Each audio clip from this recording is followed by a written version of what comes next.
ভারতের একটা ছোট্ট পদক্ষেপ কান্নাকাটি ফেলে দিয়েছে বাংলাদেশের বৈদেশিক বাণিজ্যে। গত 8ই এপ্রিল ট্রান্সশিপমেন্টের মাধ্যমে ভারতের স্থল ও বিমানবন্দর ব্যবহার করে বাংলাদেশের পণ্য তৃতীয় কোনো দেশে বাণিজ্য করতে যাওয়ার সুবিধা প্রত্যাহার করেছে ভারত। ভারতের central board of indirect taxes and customs, ছোট করে সিবিআইসি, বুধবার বাংলাদেশ সরকারকে দেওয়া এই সুবিধা বাতিল করার আদেশ জারি করেছে।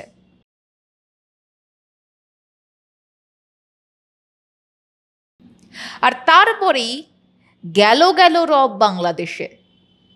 বাংলাদেশের অন্তর্বর্তীকালীন সরকারের বাণিজ্য উপদেষ্টা থেকে Dhaka chamber of commerce and industry, পোশাক থেকে কৃষিপণ্য, বিভিন্ন ব্যবসায়িক সমিতি, বিডিএমইএ, প্রাণ আরএফএল থেকে ফ্রেশ ফ্রুটস ইম্পোর্টার্স অ্যাসোসিয়েশনের মাথায় হাত।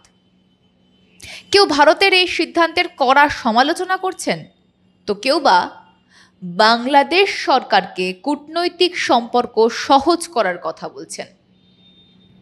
খবরের কাগজ এবং গণমাধ্যমে রীতিমতো হইচই পড়ে গিয়েছে লেখালেখি, সমালোচনা। আর এই চক্করে অতি উৎসাহী ভারত বিরোধীরা তারা তাদের পুরনো অস্ত্রের শান দিচ্ছেন। সে যাই হোক, কিন্তু সিবিআইসির এমন একটা সিদ্ধান্ত নিতে হলো কেন? নমস্কার, আমি তপজা, শুরু করছি মাধ্যম পডকাস্ট। আজকের বিষয় বাংলাদেশের সামাল বহির্বাণিজ্যে বৈশাখী ঝড়।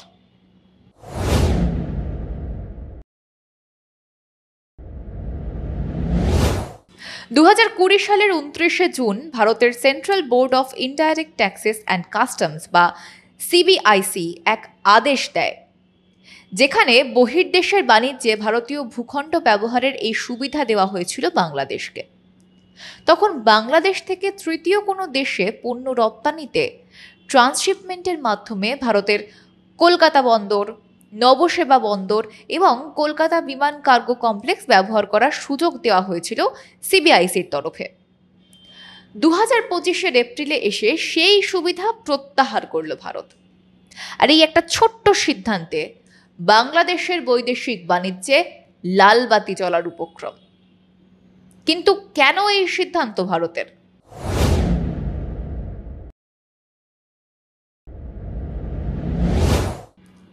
বুধবার দেশের পররাষ্ট্র মন্ত্রক এক প্রেস বিবৃতি দিয়ে জানিয়েছে, গত 5 বছর একটা বড় সময় ধরে বাংলাদেশকে দেওয়া ট্রান্সশিপমেন্ট সুবিধা প্রত্যাহার করতে বাধ্য হচ্ছে Bharat.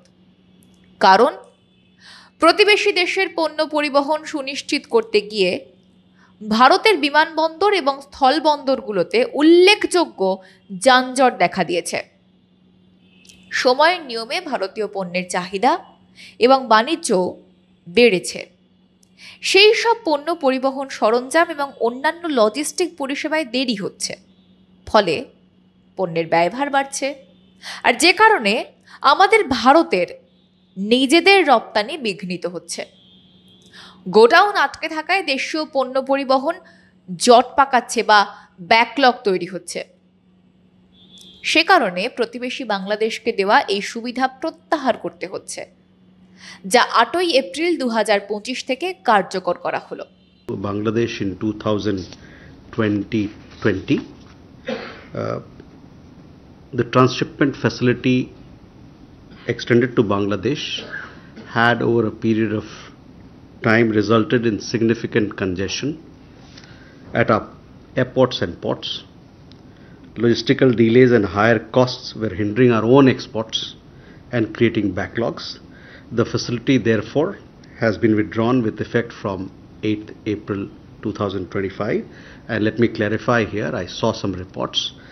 These measures do not impact Bangladesh's exports to Nepal and Bhutan transiting through Indian territory.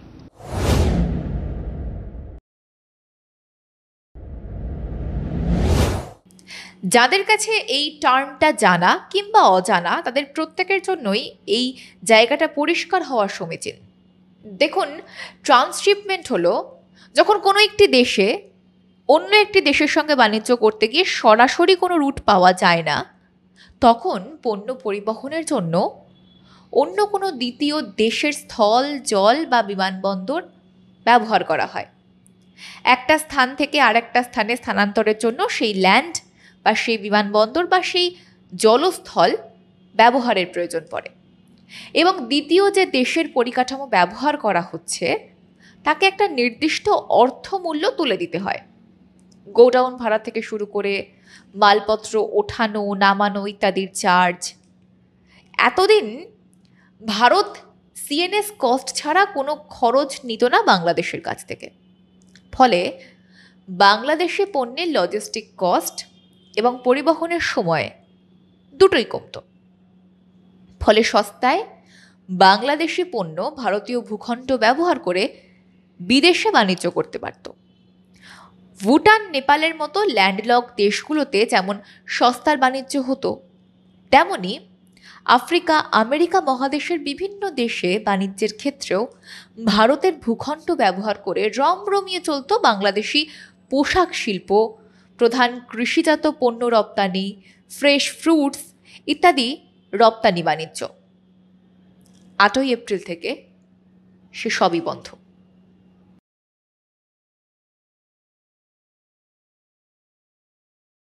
ফলে বিপাকে পড়েছে বাংলাদেশের বৈদেশিক বাণিজ্য। ভারত ট্রান্সশিপমেন্ট সুবিধা প্রত্যাহার ঘোষণার পর 8 তারিখ রাতেই জরুরি বৈঠকে বসে বাংলাদেশের বাণিজ্য মন্ত্রণালয়। গভীর রাত পর্যন্ত সে বৈঠক চলে, কারণ ভারত ট্রান্সশিপমেন্ট বন্ধ করলে বহির্বিশ্বে বাংলাদেশি পণ্য, মূলত পোশাক শিল্প, কৃষিপণ্য, তাজা শুকনো ফলের দাম হু হু করে বাড়বে, কারণ সময় আর পরিবহনের খরচ। ফলে সেই পণ্য তৃতীয় দেশে বিক্রি করতে গেলে লাভের গুড় পিঁপড়ে খাবে, অন্তত বাংলাদেশের ব্যবসায়ীদের। এমনকি জলপথে সেই পণ্য পৌঁছতে সময় এবং পরিবহন খরচ এতটাই বেশি হবে যে বৈদেশিক বাণিজ্যই মাথায় উঠবে। সেই কারণে ঘরের ভিতরে চাপ বাড়ছে বাংলাদেশের অন্তর্বর্তীকালীন সরকারের। সমালোচনা বাড়ছে বাংলাদেশ সরকারের উপদেষ্টার আচরণ নিয়েও। এতদিন বিনা শুল্কে, প্রায় বিনা খরচে ভারত নিজের ভূখণ্ড ব্যবহারের সুযোগ দিয়ে আসছিল বাংলাদেশকে। এমনকি অগস্ট মাসে গণতান্ত্রিক সরকারকে উৎখাত করে মনমর্জির উপদেষ্টা সরকার তৈরি করে ভারতীয় পণ্য বয়কট করার প্রচার চালানোর পরেও কোনো বড় পদক্ষেপ নেয়নি ভারত। ভারত বাংলাদেশ সীমান্তের অস্থিরতাকেও বাংলাদেশের রাজনৈতিক অস্থিরতার অঙ্গ হিসেবেই দেখে এসেছে ভারত। শুধু বাংলাদেশে মানবাধিকারের হত্যা, সংখ্যালঘু মানুষের ওপর অত্যাচার, হিংসা এগুলো কমানোর বার্তা দিয়েছিল ভারত। বাংলাদেশের বর্তমান অন্তর্বর্তীকালীন সরকারের প্রতিনিধিদের সঙ্গেও বৈঠকে যোগ দিতে ভারত থেকে উড়ে গিয়েছিলেন ভারতের পররাষ্ট্র মন্ত্রকের আধিকারিকেরা। কিন্তু ভুলই ভুলবার নয়, সম্প্রতি চীনে গিয়েও বাংলাদেশের অন্তর্বর্তীকালীন সরকারের উপদেষ্টা মোহাম্মদ ইউনুস মন্তব্য করেন, দক্ষিণ পূর্ব এশিয়ায় সমুদ্রের একমাত্র অভিভাবক নাকি বাংলাদেশ। কমিউনিস্ট চীনকে আহ্বান জানান ভারতকে উপেক্ষা করে ভারতের উত্তর পূর্বাঞ্চলের 7 সীমান্ত রাজ্যের সার্বভৌমত্বকে পাত্তা না দিয়ে বাংলাদেশের সঙ্গে বাণিজ্য বাড়ানোর। ইঙ্গিত স্পষ্ট, সরাসরি ভারতের সার্বভৌমত্বকে চ্যালেঞ্জ ছোঁড়া। থাইল্যান্ডের ব্যাংককে বিমস্টেক সম্মেলন চলাকালীন সব রকমের কূটনৈতিক কৌশল কাজে লাগায় বাংলাদেশ, শুধু ভারতের প্রধানমন্ত্রী নরেন্দ্র মোদীর সঙ্গে একটা বৈঠকের জন্য। শেষে 4 এপ্রিল অন্তর্বর্তী সরকারের প্রধান উপদেষ্টা অধ্যাপক মোহাম্মদ ইউনুস এবং ভারতের প্রধানমন্ত্রী নরেন্দ্র মোদীর মধ্যে বৈঠক হয়। কিন্তু আন্তর্জাতিক সৌজন্যের সীমা লঙ্ঘন করে বাংলাদেশ সরকারের একজন উপদেষ্টা ভারতের প্রধানমন্ত্রী এবং বৈদেশিক মন্ত্রী সহ প্রতিনিধি দলকে অপেক্ষা করায়, যা মোটেই ভালোভাবে নেয়নি বিমস্টেক সম্মেলনে অংশগ্রহণকারী কোনো দেশই। আর 4 তারিখের বৈঠকেও বাংলাদেশের উপদেষ্টা নোবেলজয়ী ইউনুসকে কূটনৈতিক পাঠ দিয়েছিলেন ভারতের প্রধানমন্ত্রী নরেন্দ্র মোদী। জানিয়েছিলেন, এমন কোনো মন্তব্য নয় যা দুই দেশের সম্পর্কের পক্ষেই ক্ষতিকর। কতটুকু বুঝেছিলেন মোহাম্মদ ইউনূস আমরা জানি না, কিন্তু ভারতের এই ট্রান্সশিপমেন্ট সুবিধা প্রত্যাহারের ঘোষণার পর বাংলাদেশে ত্রাহি মধুসূদন দশা। বাংলাদেশের শিক্ষিত সমাজ, পণ্ডিত গবেষকদের একাংশ কিছু বিকল্পের প্রস্তাবের কথা বললেও সেই পরিকাঠামো তৈরি করতেই অর্থনৈতিক সংকটে চলা বাংলাদেশে অনেক সময় লেগে যাবে। যে হাসিনাকে কার্যত গণশত্রু বলে বাংলাদেশের জামাতি, বিএনপি, পাকপন্থী রাজনৈতিক অংশ চিহ্নিত করতে চাইছেন, তারাও আজ বলতে বাধ্য হচ্ছেন হাসিনার আমলেই এই ট্রান্সশিপমেন্ট ব্যবসার সুবিধা বাংলাদেশের বৈদেশিক বাণিজ্যকে কয়েক যোজন এগিয়ে দিয়েছে। সেই ট্রান্সশিপমেন্ট সুবিধা প্রত্যাহারের ঘোষণার সঙ্গে সঙ্গে পরিত্রাহী চিৎকার শুরু হয়েছে বাংলাদেশের অর্থনৈতিক পরিকাঠামোয়। সমুদ্রের একমাত্র বাদশা বলে দাবি করা ইউনূস এখন কড়ায় গন্ডায় বুঝতে পারছেন মাথার উপরে আকাশ টলছে, কাঁপছে পায়ের নিচের জমি। মুখ থুবড়ে পড়া বাংলাদেশের বৈদেশিক বাণিজ্যের খেসারত বেশি দিন মানবেন না বাংলাদেশের ব্যবসায়িক সমাজ। আজ এই পর্যন্তই। আমি তপজা। আগামীকাল ফিরে আসছি অন্য আরেক পডকাস্ট নিয়ে। ততক্ষণ পর্যন্ত সঙ্গে থাকুন, দেখতে থাকুন মাধ্যম, এবং অবশ্যই আপনাদের মূল্যবান মতামত জানাতে ভুলবেন না আমাদের কমেন্ট বক্সে। দেখা হচ্ছে পরবর্তী এপিসোডে।